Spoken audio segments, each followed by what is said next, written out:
Welcome to Charlotte. The local time is approximately 2:45 p.m. As a reminder, please stay seated with your seatbelt fastened until the seatbelt sign is off. And please keep También el tequila blanco con su sangre.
Grazie.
It's like a 2.5 hour connection. If I cover it back, I assume there'd be no problem. But that's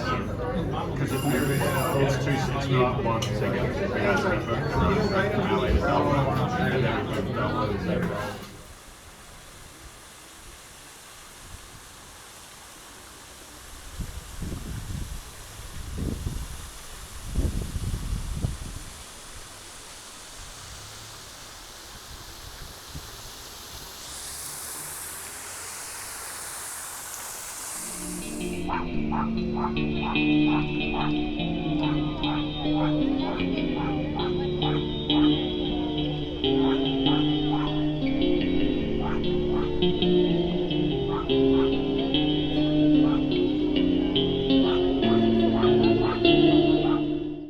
That all organizations, business corporations, bureaucratic government corporations, even churches, are going by the book. They are operating according to a manual. And in many corporations, individuals have constantly to consult some sort of manual to know what they should do, instead of using their own good sense. This doesn't work. It means that an organization is entirely different from an organism. You, each one of you, are an organism. A very, very complicated organism, which your nervous system facilitates, let's use that nasty word. And you don't know how you do it. You couldn't begin to describe how your nervous system works. And even neurologists don't know how it works. And yet it works reasonably well. Because your brain can handle an unknown number of variables. A variable is any identifiable process, such as breathing, such as the circulation of the blood, such as the secretions of the glands, such as the digestive system, and so on and so on. Now, you operate those all day without knowing how you do it.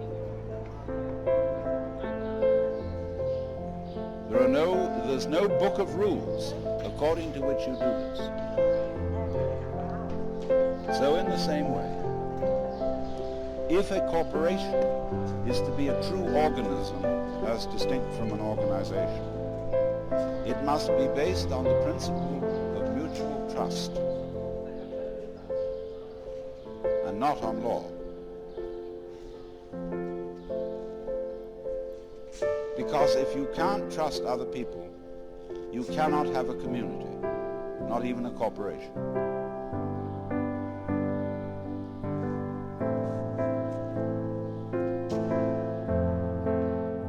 It's risky, very risky to trust other people, because they may let you down. But on the whole, if you do trust them, the chances are perhaps, 60 to 40, maybe a little more, maybe 75 to 25, that the system will work, simply because they're trusted. And as soon as you've got a system where, for example, in a supermarket, there are mirrors all over the place, TV cameras watching everything, all kinds of checks on the cashiers, they won't sneak off with something. You've got a system that increasingly won't work, because nobody will want to work there. One of the major reasons for hippies and dropouts is that human beings don't want to work under conditions like that, because they are mechanical conditions. And the mechanism is quite distinct from the organism, because the mechanism is arranged on linear plans, the book, whereas the organism transcends that. We don't know how. That means we can't write down how, because it's more complicated than any form of writing can express.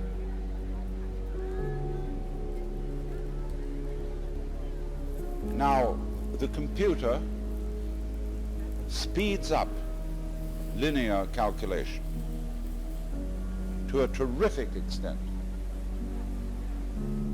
but it still comes nowhere near the capacity of the human brain.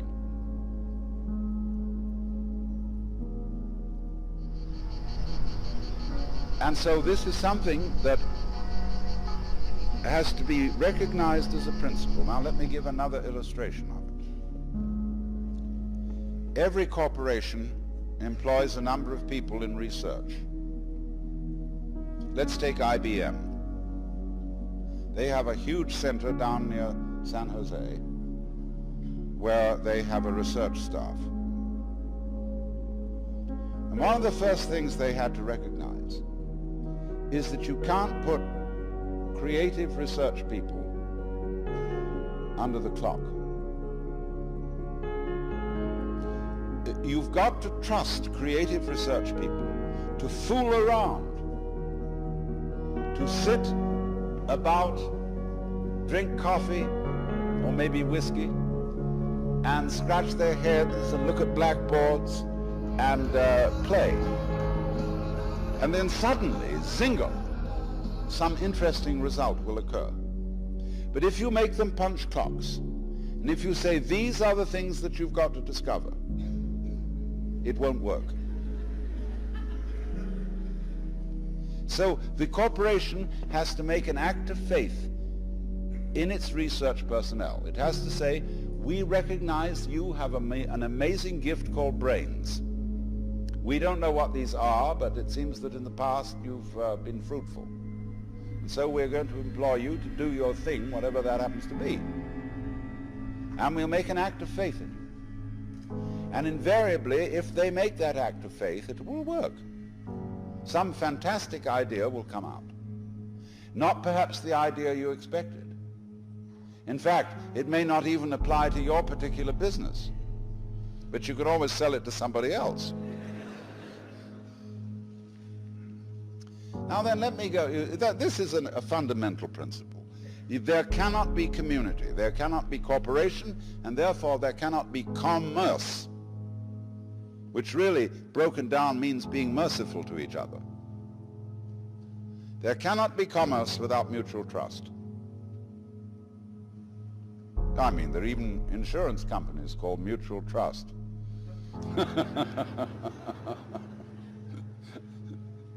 But it just can't happen. The society at the moment is mutual mistrust.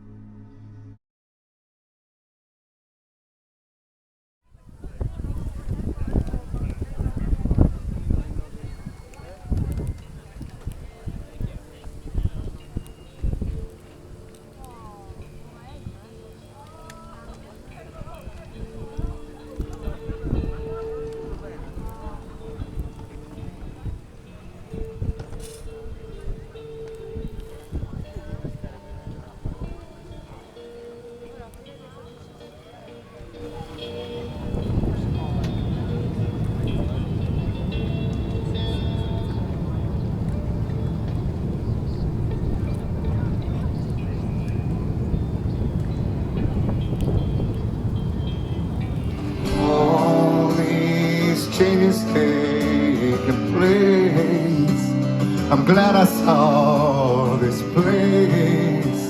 So thank you all for taking us. So hearts and thoughts